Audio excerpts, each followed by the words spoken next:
မင်္ဂလာပါကျွန်တော်ဒီဗီဒီယိုလေးမှာတော့ဒီ part 2ဒုတိယပိုင်းအနေနဲ့ဆက်ပြီးတော့လေ့လာမှာဖြစ်ပါတယ်ဒီကေလို့ပရမာပိုင်းပေါ့နော်ပရမာ shortcut လေးတွေမလေ့လာသေးဘူးမတိလာသေးဘူးဆိုရင်ဒီဗီဒီယိုလေးရဲ့အပေါ်မှာကျွန်တော် link လေးပေးထားပါတယ် link လေးကနေလေ့သွားပြီးတော့လေ့လာကြည့်လို့ရပါတယ် okay ဒါဆိုကျွန်တော်တို့ဆက်ပြီးတော့ကြည့်ကြည့်အောင်ပါတော့part 1မှာကျွန်တော်တို့ general shortcut လေးအားလုံးလေ့လာပြီးသွားပြီဆိုရင်ဒုတိယပိုင်းနဲ့ကျွန်တော်တို့ဒီ navigate in cell ဆိုတဲ့ဒီ cell ကွက်လေးတွေတစ်ခုနဲ့တစ်ခုအပြောင်းလဲလုပ်တဲ့နေရာတွေမှာသုံးလို့ရတဲ့ shortcut လေးပါဒါလေးဒီ3နိုင်နေဆိုကျွန်တော်အများကြီးသုံးဝင်ပါတယ်เนาะအဲ့တော့ပုံမှန်အားဖြင့် shortcut ထိုင်ကြက်ရုံနဲ့တော့အဆင်မပြေဘူး shortcut လေးအလို့ရနေုံနဲ့လေကိုယ့်အနေနဲ့အလုပ်ကြီးကအများကြီးပို့ပြီးတော့တွင်ကျင်မသွားဘူးဆိုပေမဲ့တကယ်လုံးနေတဲ့အချိန်မှာကျွန်တော်ဒီ shortcut တွေကိုထည့်သုံးနိုင်ကျွန်တော်အများကြီးအဆင်ပြေပါတယ်ထည့်သုံးဖို့အရေးကြီးပါတယ်เนาะဟိုကျွန်တော် definition ချက်ဆိုအလွတ်ထိုင်ကြက်ရုံနဲ့အလွတ်ထိုင်ကြက်ရုံနဲ့ကိုယ့်အတွက်အများကြီးဘာမှသုံးဝင်မှာမဟုတ်ပါဘူးတကယ်လက်တွေ့သုံးနိုင်မှာပို့ပြီးတော့သုံးရမှာ okay ဒါဆိုကျွန်တော်ဟိုဆက်ပြီးတော့ကြည့်ကြည့်အောင်ပါဆဲတစ်ခွက်နဲ့တစ်ခွက်ပြောင်းဖို့အတွက်ဆိုရင် tab key လေးကိုသုံးလို့ရပါတယ်ဒါတော့ဟိုပုံမှန်သုံးနေပြီးသားသုံးနေကြမယ်လို့ကျွန်တော်ယူဆပါတယ် tab key လေးနှိပ်လိုက်ပါဒါဆိုတစ်ခွက်ပြီးတစ်ခွက်ပြောင်းနေပါလိမ့်မယ်အဲ့တော့ဒါဒီမတိတဲ့သူတွေအတွက်ပုံမှန်ဆိုဒီမှာစာရိုက်တယ်နောက်တစ်ခွက်ရိုက်ချင်ကျွန်တော် mouse နဲ့သွားရတယ်ဒါဆိုရင်အရင်ဟိုသုံးရတာအများကြီးအထင်ဟိုအနောက်ချက်ဟိုပြောမယ်ဆိုရင်မချုံးဘူးပေါ့နော်အရင်မချုံးဘူးအဲ့တော့ tab key လေးနှိပ်ပြီးတော့သွားနိုင်တယ်ဆိုရင်ပို့ပြီးတော့လွယ်ပါတယ် okay အဲ့ဒီနေရာမှာကျွန်တော်တို့ဟို shift ရဲ့ tab နဲ့နှိပ်လိုက်ရင် back ပြန်ဆုပ်တယ်ဆိုတာလေးလည်းတည်ထားဖို့လိုပါတယ်နော်ဒီထဲမှာတော့မပါတော့ဘူးဖြစ်မယ် okay ဒါဆိုရင် tab key ကိုနှိပ်တယ်ဆိုရင် cell ကွက်ကိုညာဘက်ကိုသွားတယ် shift ရဲ့ tab နဲ့နှိပ်လိုက်ဆိုရင်ဘယ်ဘက်ကိုပြန်လာ okay ဒါလေးမှတ်ထားလို့ရပါတယ်နော်ပြီးတော့ရင်ကျွန်တော်တို့ကနောက်ဆုံး cell ကွက်ကိုသွားခြင်းနေဆိုရင် control ရဲ့ n ရဲ့နှိပ်ပေးပါရတယ်နော်ဒါကကြဘယ်လိုလဲဆိုရင်အခုဒီမှာကျွန်တော်တို့စာရေးနေနေနောက်ဆုံးသွားခြင်း control ပြီးပြီးတော့ keyboard ကနေ n ဆိုတဲ့ key ပါဒါဆိုကျွန်တော် keyboard လေးနဲ့တစ်ခါလေးတွေ့ပြပေးမယ်နော် control ကတော့ဒီမှာပါ and ကတော့ဒီမှာပါဒါလေးကတော့ကိုယ့်ရဲ့ဒီကိုဆက်က laptop ဆိုရင်နေရာလေးတွေကတော့အနည်းငယ်ပြောင်းလဲမှုရှိနေပါလိမ့်မယ်အဲ့တော့ဟို and ကတော့အားလုံးသိမယ်လို့ကျွန်တော်ယူဆပါတယ်နော်အဲ့တော့မြန်လေးတော့လိုက်ပါမယ်control ရဲ့ n ရဲ့နှိပ်လိုက်တယ်ဆိုရင်ဘယ်ကိုရောက်သွားမလဲဆိုရင်နောက် sequence ရဲ့နောက်ဆုံးရောက်သွားပါမယ် control ရဲ့အဲ့အတွက်အဲ့ရဲ့စန့်ကျင်ဘက် control ရဲ့ home ရဲ့နှိပ်လိုက်ရင်ထိပ်ဆုံးကိုပြန်ရောက်သွားပါလိမ့်မယ်ထိပ်ဆုံးက sequence ကိုသွားမယ် control ရဲ့ n ရဲ့နှိပ်လိုက်ရင်နောက်ဆုံးက sequence လေးကိုရောက်ပါလိမ့်မယ်အဲ့တော့နောက်ဆုံးဆိုတဲ့နေရာမှာကျွန်တော်နောက်ဆုံးရှိနိုင်တဲ့ sequence နေရာကိုရောက်သွားမှာပါဟိုဒါကတော့ပုံမှန်အားဖြင့်ကျွန်တော်တို့ဆို data နည်းနည်းလေးသုံးတဲ့သူတွေအတွက်အရင်မလိုပေမဲ့ data အရင်များတယ်စီးနေရလေးဟိုအောက်မှာအများကြီးပဲရှိတယ်ဆိုရင်ကျွန်တော်တနေရာသွားဖို့အတွက်ဆိုရင်ဒီ shortcut လေးသုံးတယ်ဆိုပို့ပြီးတော့မြန်ဆန်စေပါတယ်ပြီးတော့ရင်နောက်တစ်ခုက control ရဲ့ n ရဲ့ control ရဲ့ home ရဲ့ဒါလေးတစ်ခုရသွားတယ်เนาะပြီးတော့နောက်တစ်ခုကနောက်ထပ် output တစ်ခုကိုသွားဖို့အတွက်ဆိုရင်ねကျွန်တော် mouse မသွားတော့ဘဲနဲ့ control ရဲ့ page down ဆိုတာလေးနှိပ်ပြီးတော့သွားလို့ရပါတယ်ဒါကတော့ဟိုဒီ shortcut လေးတွေကတော့တနေရာသွားတဲ့ခါမှာအလိုတကူသွားလို့ရတဲ့ shortcut နည်းလမ်းလေးပါเนาะဒါဆိုရင်ကျွန်တော်ဒီမှာ shift လေးတွေထပ်ခေါ်လိုက်တယ် shift လေးထပ်ခေါ်လိုက်မယ်ဒါဆိုရင် inventory list ဆိုတဲ့ shift ကနေကျွန်တော်နောက်တစ်ခုသွားခြင်း control ရဲ့ page down ဆိုတာလေးနှိပ်ပါ control ရဲ့ page down ဆိုတာလေးနှိပ်လိုက်ဒါဆိုနောက်တစ်ခုရောက်သွားပြီ page down အဲ့တော့ပြောင်းပြန်နေနဲ့ကျွန်တော် ps ဆိုတာလေးနှိပ်လိုက်တယ်ဆိုရင်ရှေ့ကိုပြန်အောင်လာမှာပါဒါတော့ဟို TV သားသူတွေအတွက်တော့ဟိုတိတ်ထူးဆန်းပေမဲ့တချို့ page down ဆိုတာရှာမတွေ့ရတဲ့သူတွေလည်းကျွန်တော်တို့ဟိုရှိနိုင်တာဖြစ်တဲ့အတွက်ဒီမှာတစ်ချက်လောက်ဟိုကျွန်တော်ပုံလေးနဲ့ပြပေးပါမယ် ps ရှိပါတယ် page down ရှိပါတယ်เนาะ okay page down ရပြီ pf ရပါပြီเนาะဒါကအပေါ်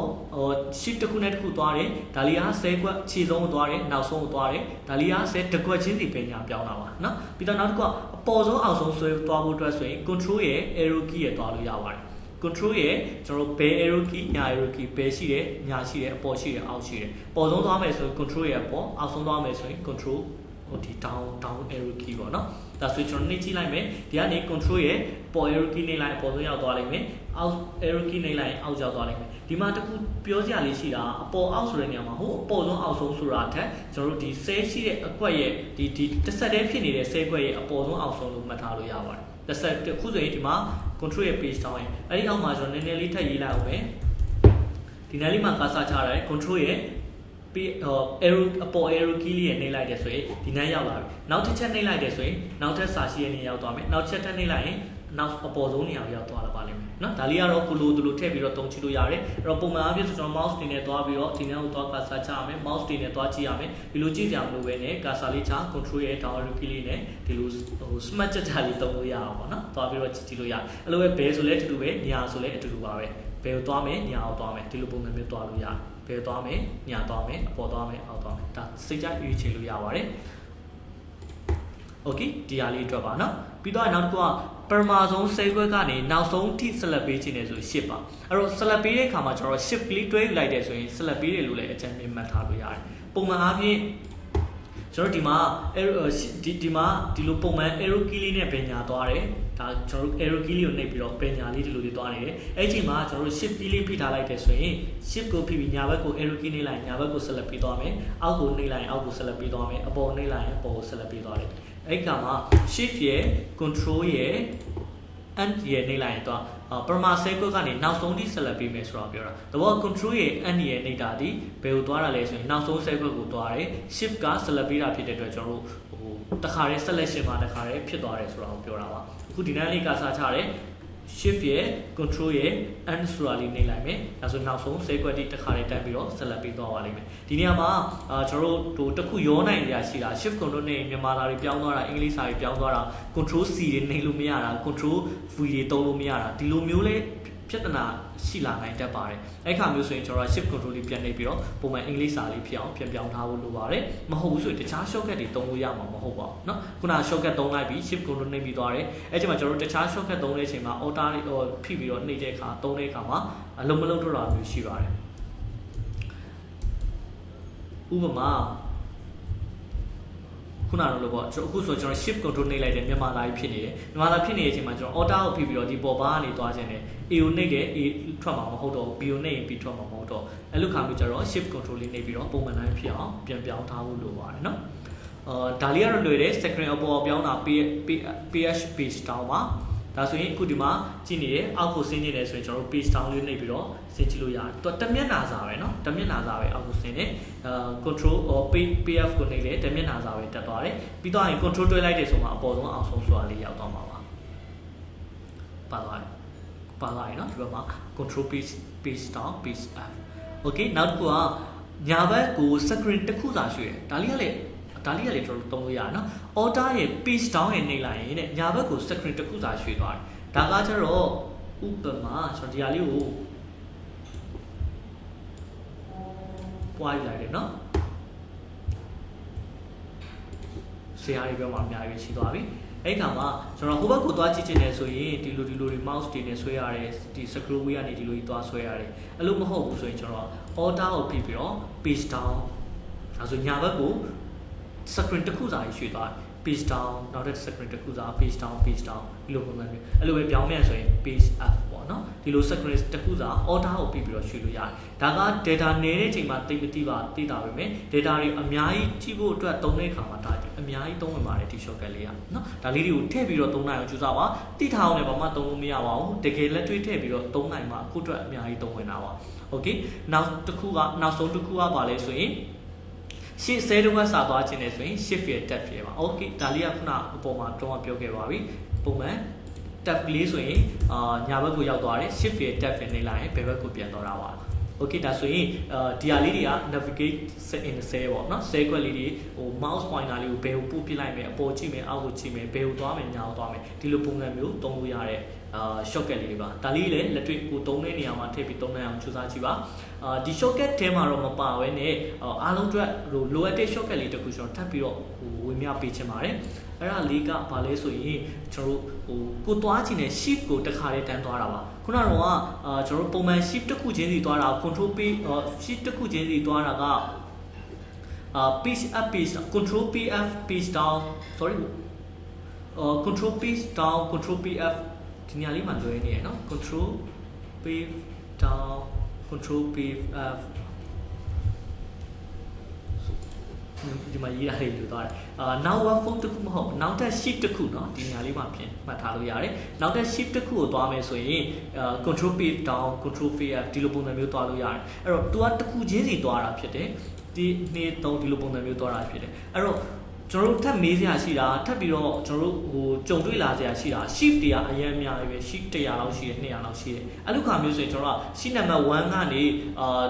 100ကိုသွားချင်တယ်ဆိုကျွန်တော် control page down တွေပါတယ်အခါ100လောက်လိုက်နေရမှာပေါ့အဲ့ခါကျရင်ဘယ်လိုသွားလို့ရလဲဆိုရင်ကျွန်တော်ဒီပေါ်ဆုံးမှာ name box ဆိုတာလေးရှိတယ် name box လေးကနေကျွန်တော်ရိုက်ချလို့ရပါတယ်ဥပမာကျွန်တော် shift 5ကိုသွားချင်တယ်ဆိုရင် shift 5ကိုသွားခြင်းတယ်ဒီနေရာလေးမှာကျွန်တော်ဗာရေးရမလဲဆိုရင်ဘယ်ကိုသွားခြင်းတာလဲဆိုရင် shift 5ကိုသွားခြင်းတယ်โอเคเนาะပြီးတော့ဂျားထဲမှာကျွန်တော်ဗာခံပေးလဲဆိုရင် exclamation mark လေးခံပေးရတယ် shift ရဲ့ number 1ရဲ့နေလိုက်တာเนาะ shift ရဲ့ပြီးတော့ keyboard ကနေကျွန်တော် number 1အညာဘက် keyboard မဟုတ်ပါဘူးကျွန်တော် shortcut လေးပြပါမယ် shift ရဲ့ဒီ number 1ရဲ့ဒါလေးရဲ့နေလိုက်တာပါเนาะ sorry ပြတ်သွားပြီ shift 5ပြီးတော့ရင် exclamation mark လေးနေပြီးတော့ရင်ねသူနောက်ထပ်ဘယ်နေရာကိုသွားခြင်းလဲဆိုတော့location လေးရေးပေးရပါတယ်ကျွန်တော် A1 လို့ပဲမှတ်လိုက်ပါ A ဆိုတဲ့ column row number 1ကိုသွားချင်ပါတယ်ဒါဆိုကျွန်တော်က C5 ကိုတော့ရောက်တော့မှာပဲလေ C5 ကိုရောက်ချင်တယ် C5 ရဲ့ဂျားထဲမှာ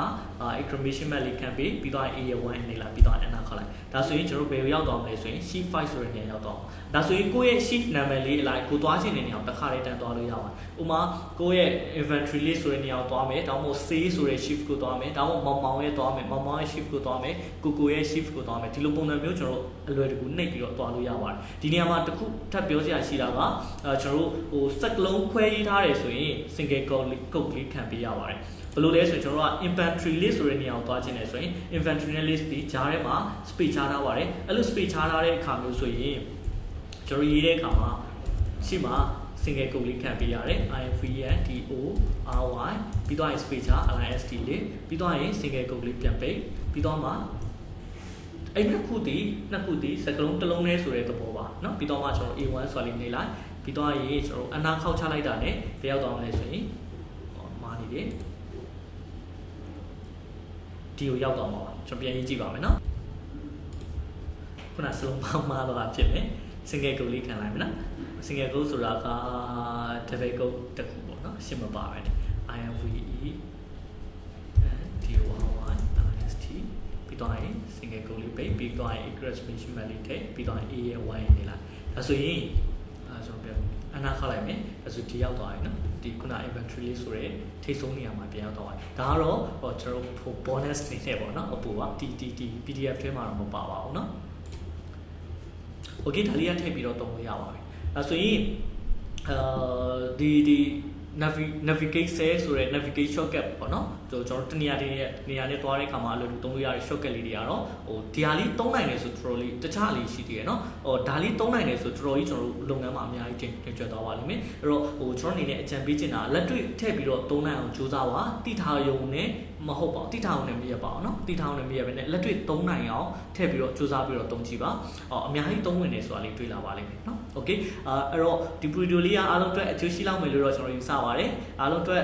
အသုံးဝင်မယ်လို့လည်းကျွန်တော်ယူဆပါတယ်เนาะအဲ့တော့ဒီကလေးကိုတက်အသုံးဝင်ခဲ့တယ်အကျိုးရှိခဲ့တယ်ဆိုရင်ဒီဗီဒီယိုလေးရဲ့ comment မှာ yes လို့ရေးပြတော့အောင်နောက်နေ့ဒီမှာလည်းကျွန်တော်ဒီဗီဒီယိုလေးchannel ဗီဒီယိုလေးအတွက်sorry channel shortcut လေးအတွက်ကျွန်တော်ဗီဒီယိုလေးထပ်ပြီးတော့လုပ်ပေးပါမယ်နောက်နေ့မှပြန်တွေ့ပါမယ်เนาะ